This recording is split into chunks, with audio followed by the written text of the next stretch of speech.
Primeiro ato, no qual nosso herói nasce, cresce e decide deixar o lar.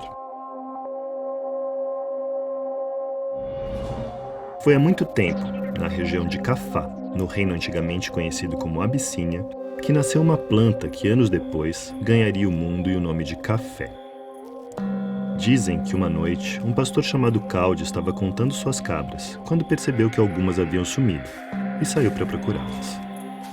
Quando encontrou, os animais estavam alegres e brincalhões, mesmo sendo noite alta, e o pastor percebeu que tinham comido as frutinhas vermelhas de um arbusto. Curioso, ele decidiu também provar as frutas. No dia seguinte, maravilhado com a experiência, Calde levou as sementes ao mestre Sufi, mas ele não se interessou pela descoberta e as atirou ao fogo. O pastor foi embora decepcionado, mas aos poucos um cheiro agradável foi tomando o ambiente em que o monge meditava, chamando sua atenção. Ele então decidiu pôr os grãos torrados em infusão na água quente. E teve uma nova experiência. Foram os sufis que desenvolveram a primeira forma de preparar o café, e logo o hábito se espalhou pelo mundo árabe. Em 1475, já existiam cafeterias em Meca e Constantinopla.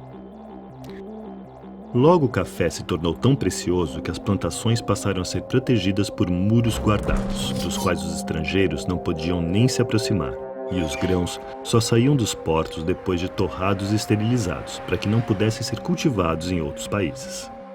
Mas um dia, um monge em peregrinação a Meca se apaixonou pela bebida. Reza a lenda que ele escondeu 7 grãos em suas roupas e os levou para plantar na Índia. Baba Budan era seu nome, e se antes já era respeitado por sufis e budistas, depois do feito passou a ser louvado também pela sua coragem.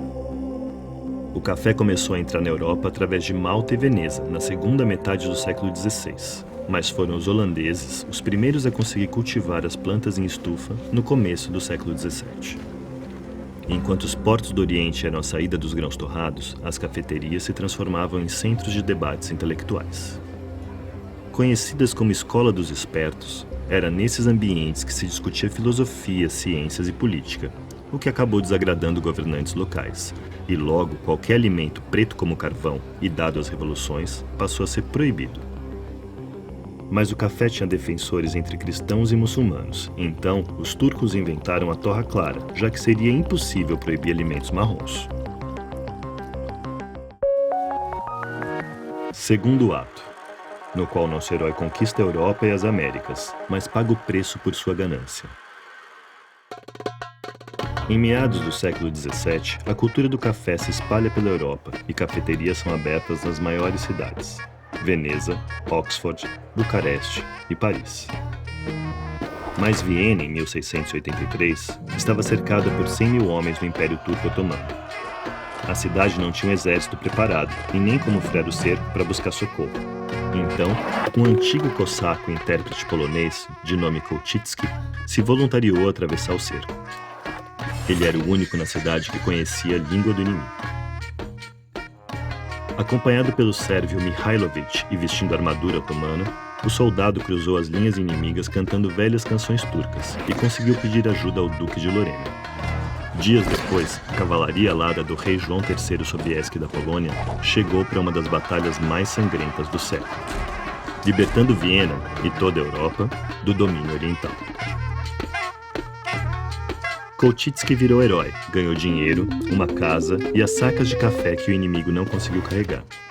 Abriu o primeiro café da cidade, foi homenageado com uma estátua e passou anos contando suas façanhas enquanto servia café com leite e mel, a moda vienense. Foi graças ao contrabando que o café chegou tão longe. Sementes roubadas foram plantadas na Índia e usadas pelos holandeses para criarem as primeiras estufas da Europa. Delacroix, um intérprete de Luís XIV, conseguiu também uma muda, que ofertou ao rei Sol, que mandou plantar em Versailles. Dizem que foi uma dessas plantas que Gabriel de Clieu, um ambicioso soldado da marinha francesa, roubou e levou para Martinica em 1723.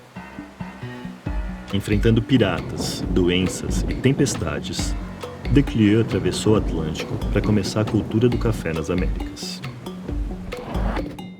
O rei Dom João V de Portugal também viu uma oportunidade no mercado em expansão e deu ao militar Francisco Palheta a missão secreta de conseguir sementes de café para plantar no Brasil. Em 1727, o comércio entre Portugal e França estava proibido. Então, Palheta teve de alegar uma disputa territorial para entrar na Guiana Francesa e, dizem, seduzir a esposa do governador, Madame d'Orvilliers, para conseguir as sementes. Sua missão foi um sucesso, mas o feito ficou esquecido por 80 anos, até que a família real portuguesa fugiu para o Brasil em 1807 e deu início à produção em larga escala a partir das pequenas plantações que Francisco Palheta tinha começado tanto tempo antes. Pouco mais de 2 décadas depois, o Rio de Janeiro já era o maior produtor de café do mundo, responsável por 70% do produto interno bruto brasileiro. Se foi um ótimo momento para os negócios, o mesmo não se pode dizer para mais de 1,5 milhão de escravos trabalhando nas lavouras. Com o desgaste do solo causado pela monocultura, as plantações vão se deslocando para São Paulo e, depois da abolição da escravatura, a mão de obra vai aos poucos passando para os imigrantes europeus. No final do século XIX, após a proclamação da República, o Brasil produzia 2/3 do café do mundo, o que gerou o período conhecido como Progresso Brasileiro. Ferrovias foram construídas, estradas pavimentadas e portos ampliados para escoar o grão para o exterior. Seu poder era tão grande que, além da economia, o café passou a dar as cartas na política, elegendo os presidentes do período conhecido como República do Café com Leite, em que São Paulo e Minas Gerais alternavam mandatários sempre ligados de alguma forma ao grão. Terceiro ato, no qual nosso herói sofre um último golpe e, recuperado das feridas, volta às suas origens. O final do século XIX foi marcado pela industrialização de países como a Alemanha, os Estados Unidos e o Paraguai. Mas enquanto seu vizinho se desenvolvia, o Brasil continuava com uma economia agrária e atrasada. Mas o novo século ainda reservava 3 grandes golpes para o café brasileiro. A Primeira Guerra Mundial, com seus 20 milhões de mortos, acabou com o consumo europeu. Mas os Estados Unidos, no acordo internacional para salvar o mercado, passaram a comprar grande parte da produção brasileira. Mas esse mercado também se quebrou, junto com a Bolsa de Nova York, em 1929. Para tentar controlar os preços, o presidente Getúlio Vargas determinou a queima de 80 milhões de sacas de café. E ainda faltava a Segunda Guerra Mundial. Com ela, as vendas despencam mais 40% e outros 540 milhões de quilos de café são queimados entre 1938 e 1944, mas sem conseguir salvar o mercado. Com a queda do preço e a deterioração do solo, as fazendas vão sendo abandonadas e antigos polos econômicos se transformam em cidades fantasma. A população rural começa a migrar para cidades em crescimento e, assim, se encerrou o ciclo do café. Nos anos 1950, o café deixa de ser um produto rural para se tornar um consumo urbano, mas é só no final da década que os patrões percebem que um funcionário que faz uma parada para o café não está matando tempo, mas se tornando mais produtivo. O café se torna o combustível das grandes cidades, mas seu consumo se dá pelo efeito, pouco importando o sabor, torra ou origem. São os Baby Boomers, a geração que nasceu e cresceu depois da Segunda Guerra Mundial, que passam a buscar também no café experiências modernas e urbanas como suas vidas. As pessoas passam a se alimentar nas ruas e a busca por novidades é a síntese dos anos 60, uma década de transformações culturais, sociais e econômicas, que também gera novas cafeterias e formas de consumo. É nos anos 70 que um novo interesse pelo café começa a se desenvolver e que países como Colômbia e Indonésia passam a produzir para o mercado internacional, ávido por novidades. O café do Brasil volta a circular pelo mundo, se tornando mais uma vez o maior exportador, responsável agora por 30% da produção mundial.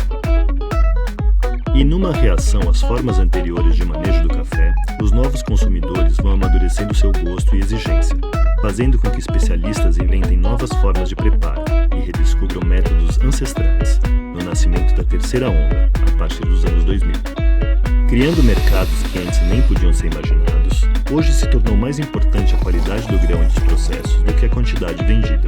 E o objetivo, antes mesmo do lucro, se tornou a sustentabilidade ecológica, econômica e social. Hoje, se um pastor de cabras de Cafá ou um monge sufi tiver vontade de tomar um cafezinho depois do almoço, há grandes chances do grão ser brasileiro.